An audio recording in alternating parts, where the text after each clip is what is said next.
Hello everyone, आज हम पढ़ेंगे क्लास 10th फिजिक्स का चैप्टर नंबर 3 जिसका नाम है इलेक्ट्रिसिटी।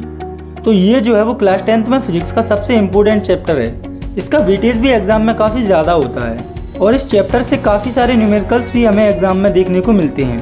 यूजुअली ये थोड़ा सा लेंथी चैप्टर है, लेकिन आज हम इस चैप्टर को न्यूमेरिकल्स के साथ एनिमेशन में काफ़ी शॉर्ट टाइम में कंप्लीट करेंगे। तो चलिए स्टार्ट करते हैं।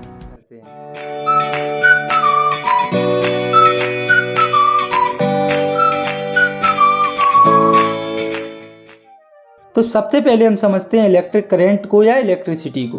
तो बेसिकली इलेक्ट्रिसिटी होती है फ्लो ऑफ चार्जेस, यानी कि किसी भी मटेरियल या कंडक्टर में जब चार्ज फ्लो होता है तो उसे इलेक्ट्रिसिटी या इलेक्ट्रिक करंट कहा जाता है। तो यहाँ पर बात हो रही है चार्ज की। तो अब हम समझते हैं कि चार्ज क्या होता है। तो it is the property of matter which cause it to experience a force when placed in a magnetic field. मतलब कि चार्ज जो है वो मैटर की एक प्रॉपर्टी होती है जिसकी वजह से उसे एक फोर्स एक्सपीरियंस होता है जब वो मैग्नेटिक फील्ड में प्लेस होता है। और ये जो चार्ज है वो पॉजिटिव होता है और नेगेटिव भी होता है। और जो लाइक चार्जेस होते हैं वो रिपेल करते हैं एक दूसरे को, जबकि अनलाइक चार्जेस होते हैं वो एक दूसरे को अट्रैक्ट करते हैं। लाइक का मतलब होता है सेम चार्जेस, यानी कि एक जैसे चार्जेस, जैसे पॉजिटिव पॉजिटिव चार्जेस या नेगेटिव नेगेटिव चार्जेस। और अनलाइक का मतलब होता है अपोजिट चार्जेस, जैसे पॉजिटिव नेगेटिव। तो यहाँ पर समझने वाली बात यह है कि जो एक जैसे चार्ज होते हैं वो एक दूसरे को रिपेल करते हैं, वहीं पर जो अपोजिट चार्जेस होते हैं वो एक दूसरे को अट्रैक्ट करते हैं। और जो चार्ज होता है उसकी एसआई यूनिट होती है कूलम, जिसे कि कैपिटल क्यू से रिप्रेजेंट किया जाता है। और अगर इस चैप्टर में आपको कहीं भी कैपिटल क्यू दिखता है तो आपको समझ जाना है कि यहाँ पर चार्ज की बात हो रही है। तो जब चार्ज की बात हो रही है तो हम जानते हैं कि कोई भी मटेरियल एटम से मिलकर बना होता है, और जो एटम होता है वो इलेक्ट्रॉन, प्रोटॉन और न्यूट्रॉन से मिलकर बना होता है। और हम जानते हैं कि इलेक्ट्रॉन पर नेगेटिव और प्रोटॉन पर पॉजिटिव और न्यूट्रॉन पर कोई चार्ज नहीं होता। और अगर हम बात करें एक इलेक्ट्रॉन पर चार्ज की या फिर चार्ज ऑन वन इलेक्ट्रॉन, तो वो होता है -1.6 इंटू 10⁻⁻19 कूलम। वहीं पर एक प्रोटॉन में चार्ज होता है +1.6 इंटू 10⁻⁻19 कूलम। इसके बाद हमें देखना है कि एक कूलम में कितने इलेक्ट्रॉन्स होते हैं। तो एक कूलम चार्ज में 6.25 इंटू 10⁻18 इलेक्ट्रॉन्स होते हैं। ये हम इस फॉर्मूले से निकाल सकते हैं। तो Q इक्वल्स टू NE, जिसमें Q है चार्ज, N है नंबर ऑफ इलेक्ट्रॉन्स और E है चार्ज ऑन इलेक्ट्रॉन। तो हमें यहाँ पर N यानी कि नंबर ऑफ इलेक्ट्रॉन्स फाइंड करने हैं। तो यहाँ पर Q हो जाएगा 1, क्योंकि हमें एक कूलम चार्ज के अंदर नंबर ऑफ इलेक्ट्रॉन्स को फाइंड करना है। तो नंबर ऑफ इलेक्ट्रॉन्स यहाँ से आ जाएंगे 6.25 इंटू 10⁻18 इलेक्ट्रॉन्स, यानी कि एक कूलम चार्ज के अंदर 6.25 इंटू 10⁻18 इलेक्ट्रॉन्स होते हैं। तो जो चार्ज होता है उसके बेसिस पर जो इलेक्ट्रिसिटी होती है उसे दो टाइप्स में डिवाइड किया गया है, जो कि है स्टैटिक इलेक्ट्रिसिटी और करंट इलेक्ट्रिसिटी। यहाँ इस क्लास में हमें करंट इलेक्ट्रिसिटी के बारे में पढ़ना है, लेकिन हम स्टैटिक इलेक्ट्रिसिटी की डेफिनेशन को यहाँ पर भी देखेंगे। तो स्टैटिक इलेक्ट्रिसिटी ऐसी इलेक्ट्रिसिटी होती है जिसमें जो चार्ज होता है वो फ्लो नहीं करता है, वो एक जगह पर इकट्ठा रहता है। फॉर एग्जाम्पल, जब आप प्लास्टिक की स्केल को अपने बालों से रब करते हैं तो उसमें चार्ज आ जाता है। तो यहाँ पर याद रखने वाली बात यह है कि जो चार्ज होता है वो स्केल के उसी हिस्से पर रहता है जो हिस्सा रफ होता है बालों में। चार्ज पूरे स्केल में डिस्ट्रीब्यूट नहीं होता है, यानी कि हम बेसिकली कह सकते हैं स्टैटिक इलेक्ट्रिसिटी में चार्ज फ्लो नहीं करता है। वहीं पर दूसरी इलेक्ट्रिसिटी है करंट इलेक्ट्रिसिटी। उसमें एक मेटल वायर के अंदर इलेक्ट्रॉन्स या चार्जेस जो है वो सिस्टमेटिक वे में फ्लो करते हैं। तो करंट इलेक्ट्रिसिटी या इलेक्ट्रिक करंट को हम अच्छे से समझ लेते हैं। तो करंट होता है flow of charge per unit time, और इसे कैपिटल I से रिप्रेजेंट किया जाता है। I इक्वल्स टू होता है Q/T।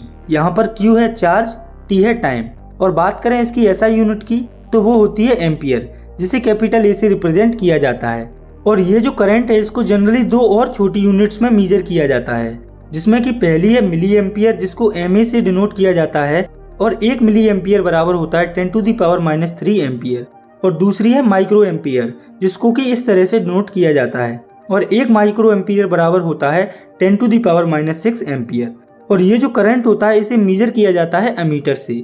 तो ये जो अमीटर होता है वो कुछ ऐसा दिखता है, और ये जो आपको दिख रहा है वो है अमीटर का सिंबल। और अमीटर के बारे में दो इम्पोर्टेंट पॉइंट्स हैं जो आपको याद रखने हैं। तो पहला है इट हैज़ लो रेजिस्टेंस, यानी कि अमीटर में रेजिस्टेंस कम होता है, और रेजिस्टेंस के बारे में हम डिटेल्ड स्टडी आगे इसी चैप्टर में करेंगे। और दूसरा पॉइंट है it is always connected in series, यानी कि जो अमीटर होता है वो सीरीज में कनेक्ट होता है इस तरह से इलेक्ट्रिक सर्किट के अंदर। तो अब आप सोच रहे होंगे कि इलेक्ट्रिक सर्किट क्या होता है। तो इलेक्ट्रिक करंट के ट्रांसमिट होने का जो पाथ होता है उसे इलेक्ट्रिक सर्किट कहा जाता है। तो अब हम देखते हैं इलेक्ट्रिक चार्ज या इलेक्ट्रिक करंट पर बेस्ड एक न्यूमेरिकल को। तो ये जो क्वेश्चन आपको आपकी स्क्रीन पर दिख रहा है ये है एनसीईआरटी एग्जाम्पल नंबर 1, जिसमें कि करंट हमें दिया हुआ है 0.5 एम्पियर और टाइम दिया है 10 मिनट। तो अब हम इसे सॉल्व करते हैं। तो एक कॉमन बात जो मैं आपको हर फिजिक्स के लेक्चर में कहता हूँ कि जब भी आप न्यूमेरिकल्स को सॉल्व करें तो आपको हर एक गिवन यूनिट्स को उसकी एसआई यूनिट में कन्वर्ट करके लिख लेना है।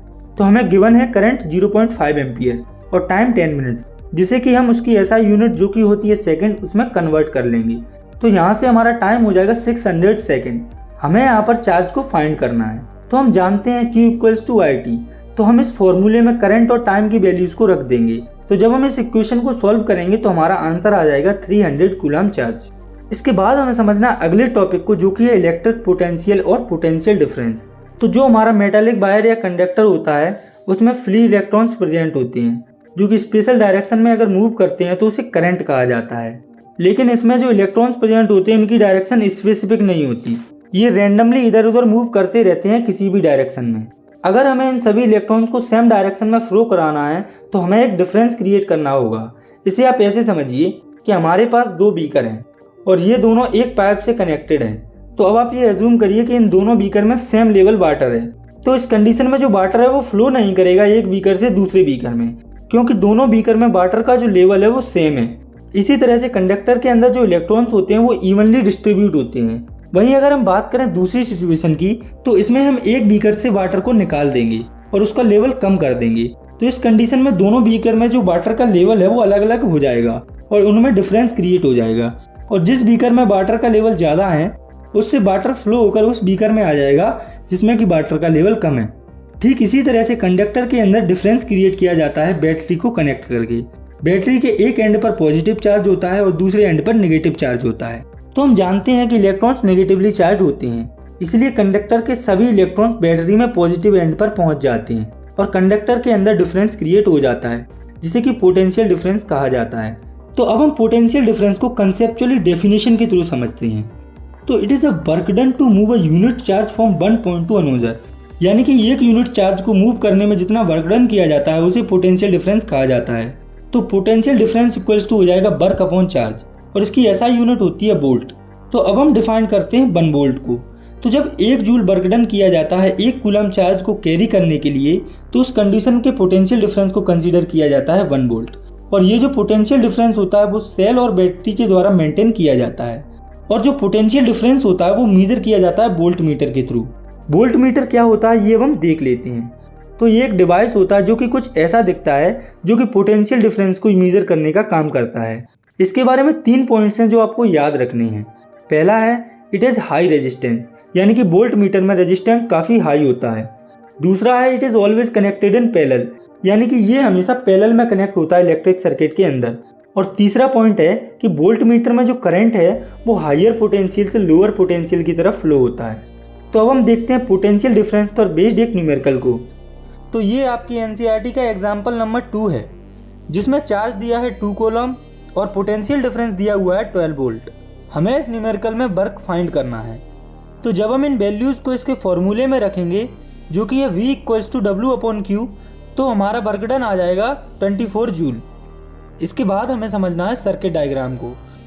तो ये जो है वो ग्राफिकल रिप्रेजेंटेशन होता है इलेक्ट्रिक सर्किट का, जिसमें इलेक्ट्रिक सर्किट से रिलेटेड हर एक कंपोनेंट को उसके सिंबल के थ्रू रिप्रेजेंट किया जाता है। तो जो सर्किट डायग्राम होता है वो कुछ ऐसा दिखता है। और ये जो आप देख रहे हैं ये है लिस्ट सर्किट डायग्राम के कंपोनेंट्स की उनके सिंबल्स के साथ। आगे हमें समझना है एक काफ़ी इंपॉर्टेंट टॉपिक को, जो कि है ओम्स लॉ। तो ये जो लॉ है वो बेसिकली रिलेशन शो करता है पोटेंशियल डिफरेंस और करंट के बीच में, जो कि कहता है पोटेंशियल डिफरेंस अक्रॉस मेटल और conductor is directly proportional to the current passing through the circuit provided when the temperature remains constant. मतलब कि किसी मेटालिक वायर या कंडक्टर के अंदर जितना भी पोटेंशियल डिफरेंस होता है वो डायरेक्टली प्रोपोर्शनल होता है करंट के, जो कि सर्किट से पास हो रहा होता है। इसके साथ इसमें एक कंडीशन और होती है कि जिस मेटालिक वायर या कंडक्टर से करंट पास हो रहा होता है उसका टेम्परेचर कांस्टेंट होता है।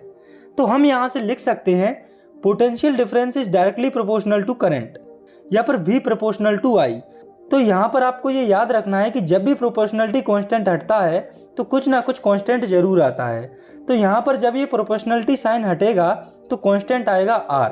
तो यहाँ पर हो जाएगा V इक्वल्स टू IR, जिसमें कि R है रेजिस्टेंस जो कि एक प्रोपोर्शनलिटी कांस्टेंट है। यहाँ पर इसके बाद हमें देखना है graphical representation of Ohm's law, यानी कि ओम्स लॉ की ग्राफिकल रिप्रेजेंटेशन। तो इस ग्राफ में हम एक्स एक्सिस पर ले लेंगे करंट को, जिसे कैपिटल I से रिप्रेजेंट किया गया है, और वाई एक्सिस पर ले लेंगे पोटेंशियल डिफरेंस को, जिसे V से रिप्रेजेंट किया गया है। तो V और I के बीच में यहाँ पर जो ग्राफ होगा वो बिल्कुल स्ट्रेट लाइन होगा, वो जो लाइन है वो बिल्कुल भी टेढ़ी नहीं होगी। तो अभी हमने एक टर्म के बारे में सुना है जो कि है रेजिस्टेंस, जो कि एक प्रोपोर्शनलिटी कांस्टेंट है। अब हमें उसी R या रेजिस्टेंस के बारे में समझना है। तो it is a property of a conductor that resist flow of charge in the conductor, मतलब कि ये कंडक्टर की ऐसी प्रॉपर्टी होती है जिससे ये चार्ज के फ्लो को रजिस्ट या अपोज करती है, और इसकी ऐसा यूनिट होती है ओम, और ओम को इस सिंबल से रिप्रेजेंट किया जाता है।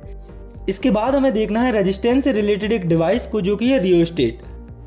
तो जो रियोस्टेट होता है वो कुछ ऐसा दिखता है, और बात करें इसकी डेफिनेशन की तो it is an electronic device used to control the current by varying the resistance, मतलब कि एक इलेक्ट्रॉनिक डिवाइस होता है जो कि करंट को कंट्रोल करता है रेजिस्टेंस को वेरी करके या चेंज करके। इसके बाद हमें डिफाइन करना है 1 ओम को। तो जब किसी कंडक्टर में पोटेंशियल डिफरेंस होता है 1 वोल्ट और करंट वहाँ से पास हो रहा होता है 1 एम्पियर, तो उस कंडीशन में जो रेजिस्टेंस होता है वो होता है 1 ओम। इसके बाद हमें देखना है उन फैक्टर्स को जिन पर रेजिस्टेंस डिपेंड करता है। तो जो रेजिस्टेंस है वो मोस्टली 3 फैक्टर्स पर डिपेंड करता है, जिसमें कि पहला है लेंथ। तो जो रेजिस्टेंस है वो लेंथ पर डायरेक्टली डिपेंड होता है, यानी कि किसी कंडक्टर की लेंथ जितनी ज़्यादा होगी उसमें रेजिस्टेंस भी उतना ज़्यादा होगा। मतलब कि जब लेंथ बढ़ेगी तो रेजिस्टेंस बढ़ेगा, और जब लेंथ घटेगी तो रेजिस्टेंस घटेगा। इसके बाद है दूसरा फैक्टर जो कि है एरिया ऑफ क्रॉस सेक्शन। तो जो रेजिस्टेंस होता है वो इन्वर्सली प्रोपोर्शनल होता है एरिया ऑफ क्रॉस सेक्शन के, मतलब कि जब एरिया ऑफ क्रॉस सेक्शन बढ़ता है तब रेजिस्टेंस कम हो जाता है, और जब एरिया ऑफ क्रॉस सेक्शन घटता है तब रेजिस्टेंस बढ़ जाता है। इसके बाद तीसरा और सबसे इम्पोर्टेंट फैक्टर है नेचर ऑफ मटेरियल। तो जो रेजिस्टेंस होता है वो कंडक्टर के नेचर पर काफ़ी डिपेंड करता है। जैसे कि जो सिल्वर होता है उसमें रेजिस्टेंस काफ़ी कम होता है, उसमें से करंट काफ़ी अच्छे से फ्लो होता है। वहीं पर जो आयरन होता है उसमें रेजिस्टेंस सिल्वर के कंपैरिजन में काफ़ी ज़्यादा होता है। तो इस तीसरे फैक्टर से पहले हमने रेजिस्टेंस को अफेक्ट करने वाले 2 फैक्टर के बारे में पढ़ा था, जिन्हें हम शॉर्ट में इस तरीके से लिख सकते हैं, R proportional to L and R inversely proportional to A। तो हम इन दोनों इक्वेशन को कंबाइन करके लिख सकते हैं R proportional to L upon A। तो हम जानते हैं कि जब भी प्रोपोर्शनलिटी कांस्टेंट हटता है तो कुछ ना कुछ कांस्टेंट जरूर आता है। जब यहाँ से ये साइन हटेगा तो यहाँ पर आ जाएगा ये प्रोपोर्शनलिटी कांस्टेंट जो कि है रो, जिसका सिंबल कुछ ऐसा होता है। तो यहाँ से R इक्वल्स टू हो जाएगा rho into L upon A। तो यहाँ पर आप देख सकते हैं कि जो रेजिस्टेंस होता है वो लेंथ एरिया के साथ एक तीसरे फैक्टर पर भी डिपेंड करता है जो कि है रो, और ये रो होता है रेजिस्टिविटी, जो कि मटेरियल का नेचर होता है। तो अब आपकी ये समझ में आ गया होगा कि रेजिस्टेंस नेचर पर कैसे डिपेंड करता है। तो इसके बाद हमें समझना है नेचर ऑफ मटेरियल के बारे में, यानी कि रेजिस्टिविटी के बारे में। तो it is a fundamental property of a material that resist the flow of electric current, मतलब कि ये फंडामेंटल प्रॉपर्टी होती है मटेरियल की जो कि इलेक्ट्रिक करंट के फ्लो को रोकती है। इसका सिंबल होता है रो, जिसके बारे में अभी आपने देखा है। अगर हम बात करें इसकी एसआई यूनिट की तो वो हम रो के फॉर्मूले से निकाल सकते हैं। तो यहाँ से रो इक्वल्स टू हो जाएगा R into A upon L।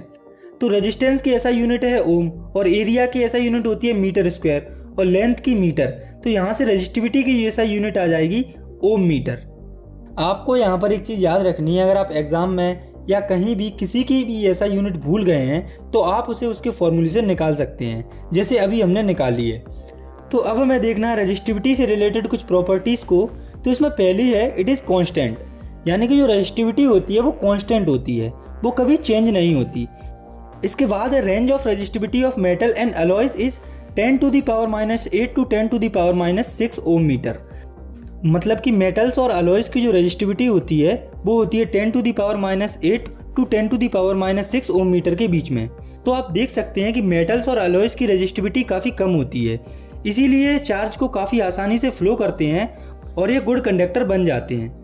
इसके बाद range of resistivity of non metals और insulator is 10 to the power 12 to 10 to the power ohm metre. मतलब कि नॉन मेटल्स और इंसुलेटर्स की जो रेजिस्टिविटी होती है वो लाई करती है 10 to the power 12 to 10 to the power 17 ohm metre के बीच में। तो आप देख सकते हैं कि नॉन मेटल्स की रेजिस्टिविटी होती है 10 to the power 12 to 10 to the power 17 ohm metre, जो कि काफ़ी ज़्यादा होती है। इसीलिए नॉन मेटल्स बैड कंडक्टर होते हैं इलेक्ट्रिसिटी के। इसके बाद है copper and aluminium use for electrical transmission as they have low resistivity.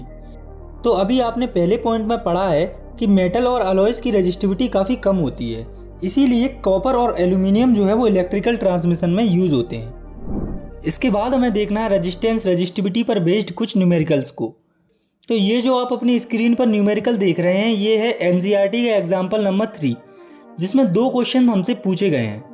तो चलिए इन्हें हम सॉल्व करते हैं। तो पहले हम देखते हैं हमें गिवन क्या है। तो पहले क्वेश्चन में हमें पोटेंशियल डिफरेंस दिया हुआ है 220 वोल्ट और रेजिस्टेंस दिया हुआ है 1200। तो हमें यहाँ पर करंट फाइंड करना है।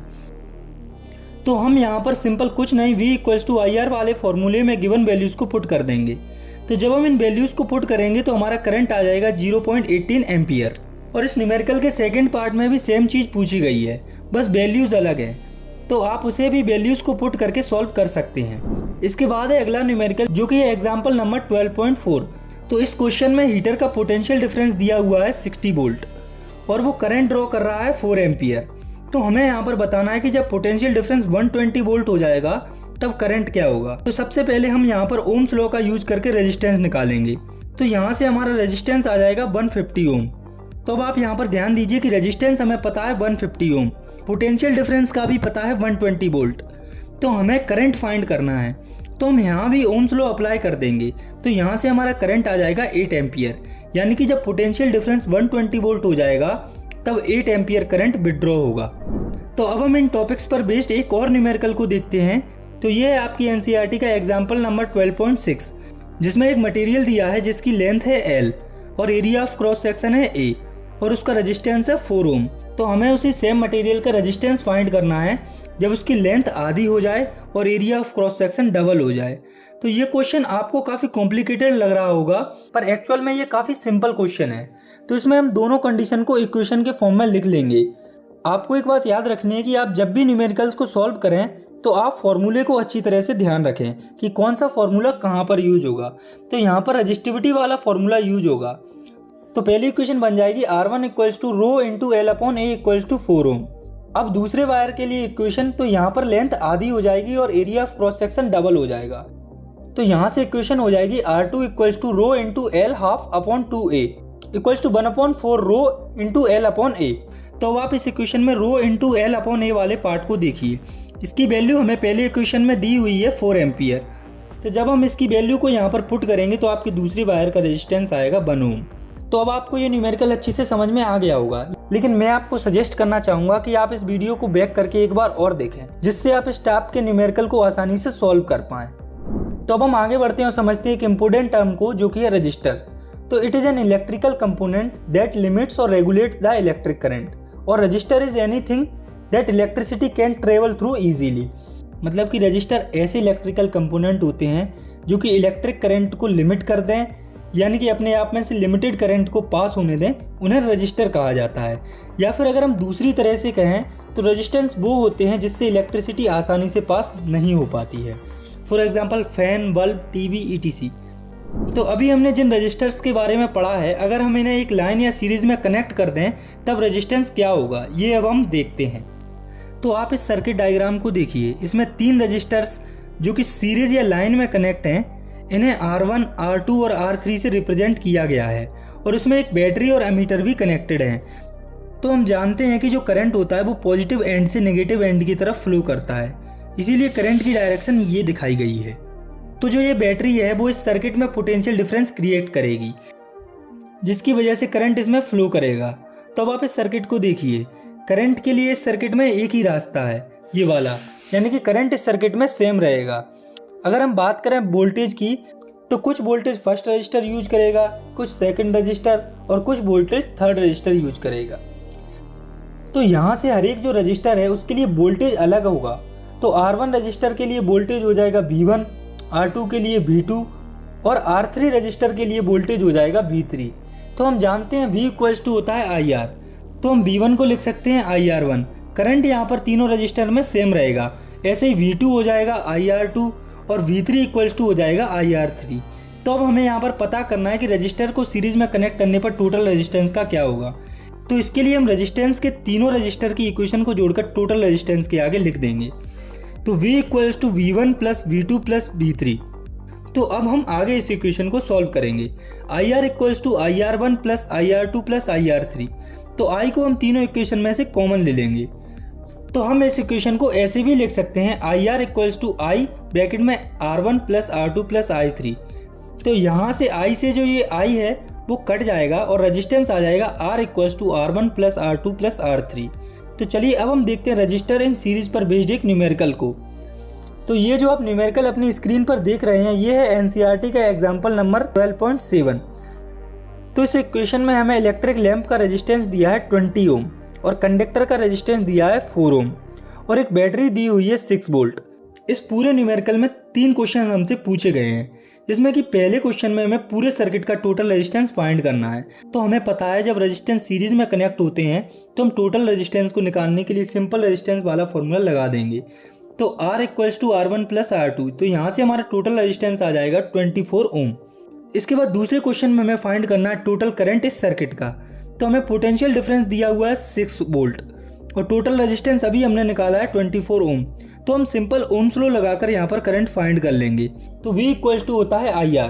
तो यहाँ से I इक्वल्स टू हो जाएगा V अपॉन R। तो V है 6 वोल्ट और R है 24 ओम। तो यहाँ से हमारा करंट आ जाएगा 0.25 एम्पियर। इसके बाद तीसरे क्वेश्चन में हमें पोटेंशियल डिफरेंस फाइंड करना है इलेक्ट्रिक लैंप का और करंट का। तो अभी हमें जो पोटेंशियल डिफरेंस दिया गया है वो पूरे सर्किट का कंबाइंड पोटेंशियल डिफरेंस है। तो लैंप और कंडक्टर के अलग अलग पोटेंशियल डिफरेंस को फाइंड करने के लिए हमें इनको अलग अलग सॉल्व करना पड़ेगा।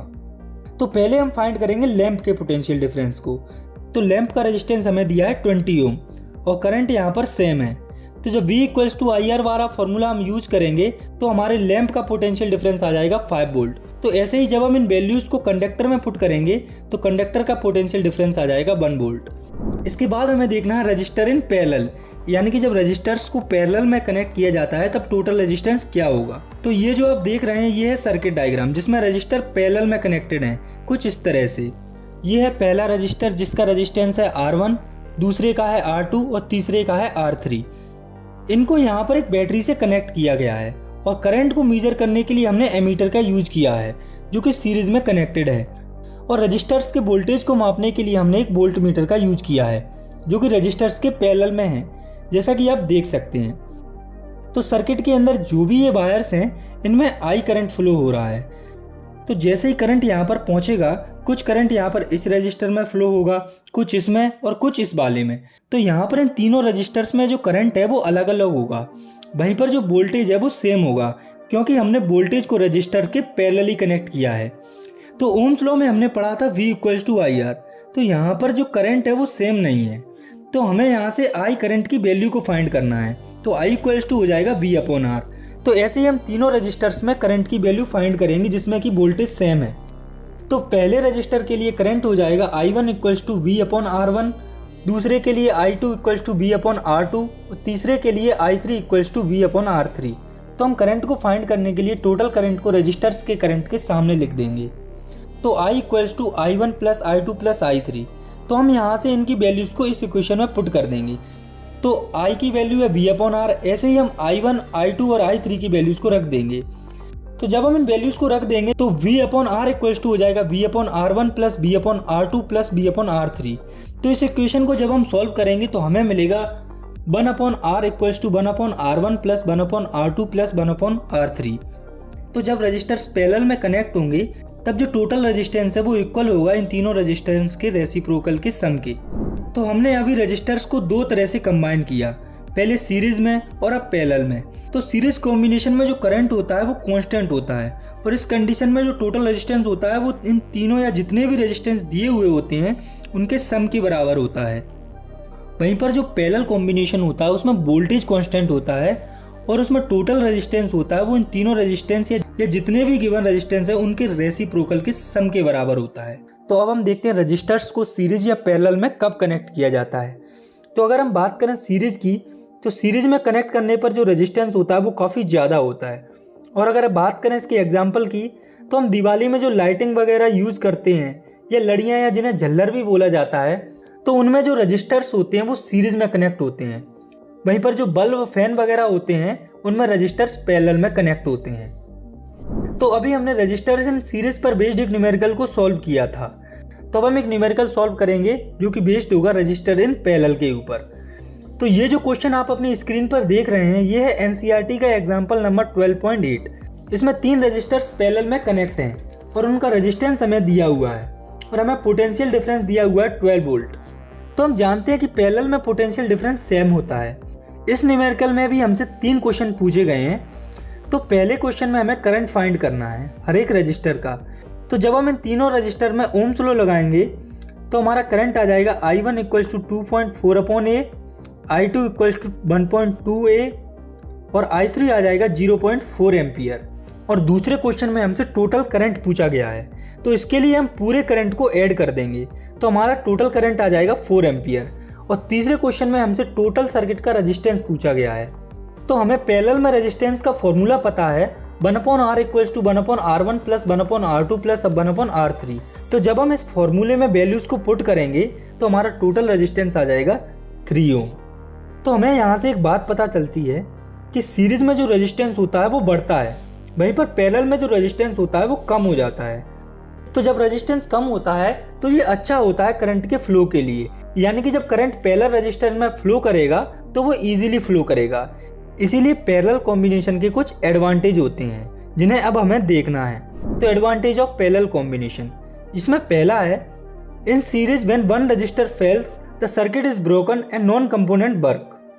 यानी कि अगर सीरीज कॉम्बिनेशन में एक रजिस्टर फेल हो जाता है या खराब हो जाता है तो पूरा सर्किट ब्रेक हो जाता है और करंट आगे पास नहीं होता।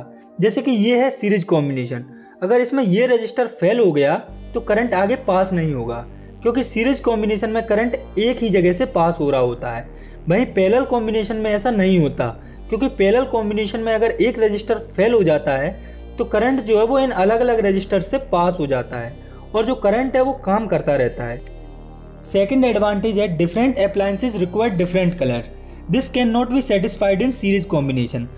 मतलब कि अलग अलग इलेक्ट्रिकल अप्लायंसेस होती हैं, उन्हें अलग अलग करंट चाहिए होता है वर्क करने के लिए, जो कि सीरीज कॉम्बिनेशन में पॉसिबल नहीं होता है, क्योंकि सीरीज कॉम्बिनेशन में करंट सेम होता है। वहीं पैरेलल कॉम्बिनेशन में जो करंट होता है वो अलग अलग होता है अलग अलग रजिस्टर के लिए, इसीलिए पैरेलल कॉम्बिनेशन को मोस्ट ऑफ अप्लायंसेस में यूज किया जाता है। और अगर हम बात करें इसके तीसरे एडवांटेज की, तो वो है total resistance in parallel combination is less as compare to series combination. यानी कि पैरेलल कॉम्बिनेशन में टोटल रेजिस्टेंस काफ़ी कम होता है सीरीज कॉम्बिनेशन से। पैरेलल कॉम्बिनेशन के इन्हीं एडवांटेज से इसे ज़्यादा यूज किया जाता है हाउस होल्ड अप्लायंसेस में। इसके बाद हमें समझना है heating effect of electric current को, यानी कि इलेक्ट्रिक करंट के हीटिंग इफेक्ट को। तो when an electric current passes through a conductor like high resistance wire, the conductor becomes hot, after some time produces heat, this is called heating effect of electric current। जैसे कि जब electric current pass होता है किसी conductor से, जैसे कि high resistance wire से, तो वो बाद में जो कंडक्टर है वो कुछ टाइम बाद गर्म होने लगता है और हीट प्रोड्यूस करता है। इसे कहा जाता है heating effect of electric current. तो अब हम ये देखते हैं ये कंडक्टर या रजिस्टर हीट कैसे होते हैं। तो अब मान लीजिए कि ये है कंडक्टर जिसका रेजिस्टेंस या रेजिस्टिविटी काफ़ी हाई है, जो कि एक बैटरी से कनेक्टेड है। यह है बैटरी का पॉजिटिव एंड, यह है नेगेटिव एंड। तो जो कंडक्टर होता है इसमें कुछ फ्री इलेक्ट्रॉन्स होते हैं, और जब कंडक्टर को बैटरी से कनेक्ट किया जाता है तो उसके जो इलेक्ट्रॉन्स होते हैं वो एक स्पेसिफिक डायरेक्शन में मूव करने लगते हैं, नेगेटिव से पॉजिटिव की तरफ। तो जब इस बैटरी से करंट पास होता है तो ये जो फ्री इलेक्ट्रॉन्स हैं वो इस कंडक्टर्स के एटम से टकराएंगे और ये कोलोजन करेंगे, और इसी कोलोजन के कारण हीट जनरेट होती है। तो हीट जो है वो एनर्जी का ही एक फॉर्म होती है, और एनर्जी जो है वो बराबर होती है वर्क डन के।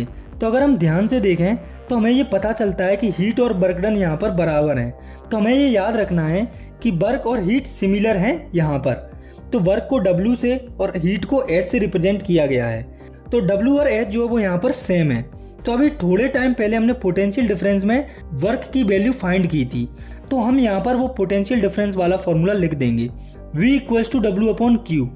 तो हम यहाँ पर W की जगह पर H लिख सकते हैं क्योंकि वो सेम है। तो यहाँ पर हो जाएगा V = H/Q। और जब ये Q इधर आ जाएगा तो H इक्वल्स टू हो जाएगा V इंटू क्यू। तो आपको हीट का V इंटू क्यू वाला फॉर्मूला याद रखना है। तो अगर हम देखें तो यहाँ पर हम हीट के और भी फॉर्मूले बना सकते हैं, जैसे कि Q है यहाँ पर चार्ज, और चार्ज इक्वल्स टू होता है करंट इंटू टाइम यानी कि IT। तो यहाँ पर हीट का दूसरा फॉर्मूला हो जाएगा H इक्वल्स टू VIT। तो हम यहाँ से हीट का एक और फॉर्मूला भी बना सकते हैं जिसमें हम B की वैल्यू को रख देंगे। तो V इक्वल्स टू होता है IR। तो हीट का एक और फॉर्मूला हो जाएगा H equals to I square RT। तो ये कुछ फॉर्मूले हैं जो आपको याद रखने हैं। अगर हीट यहाँ पर एनर्जी है तो उसकी SI यूनिट हो जाएगी जूल। इसके बाद हमें समझना है जूल्स लॉ ऑफ हीटिंग को। तो ये कहता है when a current flows in the conductor then amount of heat generate is directly proportional to the square of current and resistance and time for which current flows. यानी कि joules law कहता है कि जब करंट फ्लो करता है conductor में तो हीट जनरेट होती है वो डायरेक्टली प्रोपोर्शनल होती है करंट के स्क्वायर की, रेजिस्टेंस की और टाइम की। तो हम इसे लिख सकते हैं H proportional to I square, H proportional to R and H proportional to T। तो हम इन तीनों इक्वेशन को कंबाइन करके लिख सकते हैं H proportional to I square RT। और जब ये प्रोपोर्शनलिटी कांस्टेंट हटता है तो कांस्टेंट आता है 1। तो H इक्वल्स टू हो जाएगा I स्क्वायर RT। और इस फॉर्मूले को अभी हमने ऊपर भी ड्राइव किया था। तो अब हम देखते हैं हीटिंग इफेक्ट पर बेस्ड एक न्यूमेरिकल को। तो ये है NCERT एग्जाम्पल नंबर 1। इसमें हीट हमें दी हुई है 100 जूल, रेजिस्टेंस दिया है 4 एम्पियर और टाइम है 1 सेकेंड। हमें यहाँ पर पोटेंशियल डिफरेंस फाइंड करना है। तो हमें रेजिस्टेंस दिया हुआ है और पोटेंशियल डिफरेंस को फाइंड करना है। तो इसके लिए हमें करंट को फाइंड करना होगा। तो हम यहाँ पर हीट का फॉर्मूला लगाकर पहले करंट फाइंड कर लेंगे। तो H equals to I square RT। तो जब हम इस फॉर्मूले में वैल्यूज को पुट करेंगे तो यहाँ पर करंट आ जाएगा 5 एम्पियर। तो करंट हमें मिल गया है, रेजिस्टेंस हमें दिया हुआ है, तो हम सिंपली ओम्स लॉ यूज करके पोटेंशियल डिफरेंस फाइंड कर लेंगे। तो V इक्वल्स टू होता है IR। तो V इक्वल्स टू 5 इंटू 4। तो हमारा पोटेंशियल डिफरेंस आ जाएगा 20 वोल्ट। इसके बाद हमें आगे समझना है practical appliances of heating effect of electric current, यानी कि इलेक्ट्रिक करंट के कारण जो हीट जनरेट होती है उसके प्रैक्टिकल एप्लीकेशन, मतलब वो कहाँ कहाँ पर यूज होता है। तो हम ये भी देखेंगे कि इलेक्ट्रिक करंट का जो हीटिंग इफेक्ट है वो कहाँ पर डिजायरेबल यानी कि फायदे का होता है और कहाँ पर अनडिजायरेबल होता है। तो जो हीटिंग इफेक्ट होता है वो डिजायरेबल होती है डिवाइसेस जैसे कि heater, electric iron, electric fuse और बल्ब एटसेट्रा में। यानी कि इन डिवाइसेस में जो इलेक्ट्रिक करंट का हीटिंग इफेक्ट होता है वो डिजायरेबल होता है, फायदेमंद होता है। वहीं पर हीटिंग इफेक्ट अनडिजायरेबल होता है कुछ डिवाइसेस में जैसे कि कंप्यूटर, टीवी, रेफ्रिजरेटर एटसेट्रा में, क्योंकि इन डिवाइसेस में हीटिंग की ज़रूरत नहीं होती लेकिन वो होती है, जिसकी वजह से कई बार ये डिवाइस ख़राब हो जाते हैं। इसके बाद हीटिंग इफेक्ट के अंदर ही हमें समझना है इलेक्ट्रिक बल्ब के बारे में। तो ये भी एक हीटिंग डिवाइस होता है जिसका जो फिलामेंट होता है वो टंगस्टन मेटल से मिलकर बना होता है। तो बल्ब में जो भी करंट आता है वो इसी मेटल पर आता है और करंट के कारण इस मेटल पर काफ़ी हीट पड़ती है और ये काफ़ी गर्म हो जाता है और ग्लो करता है। तो अब आप सोच रहे होंगे कि जब इस मेटल पर इतनी हीट पड़ती है तो ये मेल्ट क्यों नहीं होता। तो ऐसा इसीलिए होता है क्योंकि टंगस्टन का मेल्टिंग पॉइंट काफ़ी हाई होता है, जो कि 3380 डिग्री सेल्सियस, इसीलिए हीट होने पर भी मेल्ट नहीं होता। और ये जो बल्ब होता है इसके अंदर नॉन रिएक्टिव गैसेस जैसे कि नाइट्रोजन और आर्गन भरी होती है।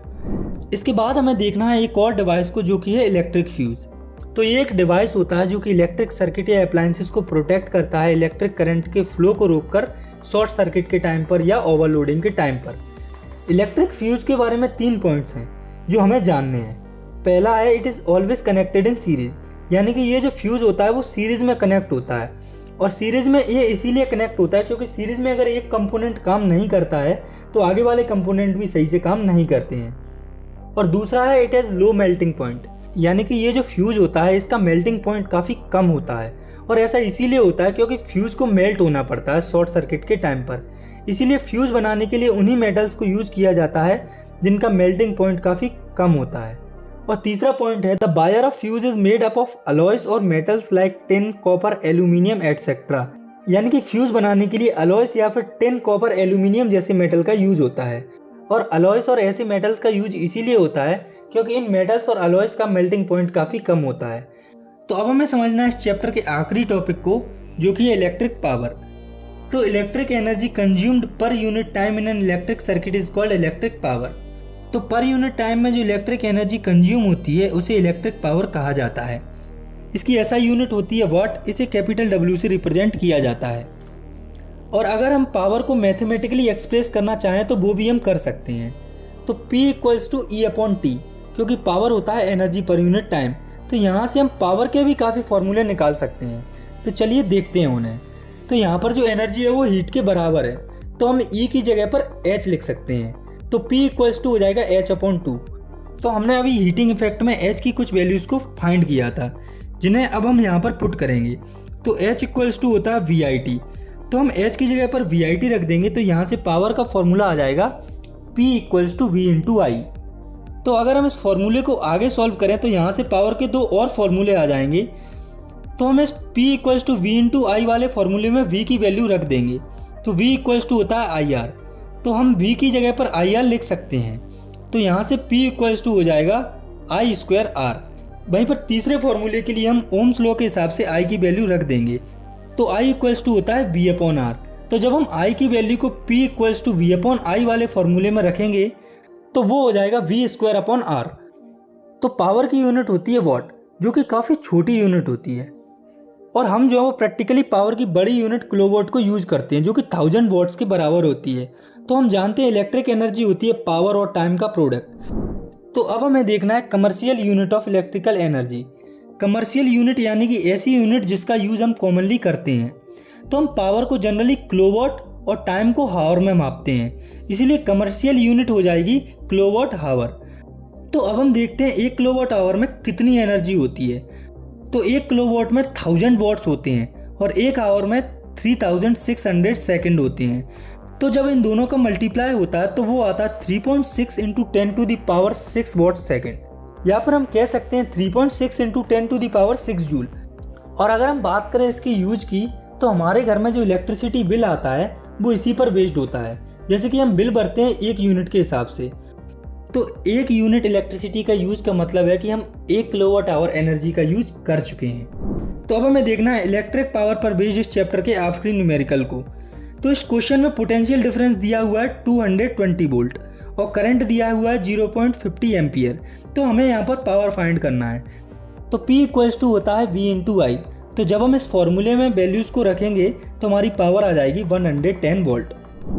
तो इसी के साथ हमारा ये जो चैप्टर है वो ख़त्म होता है। आई होप आपको अच्छी से समझ में आया होगा।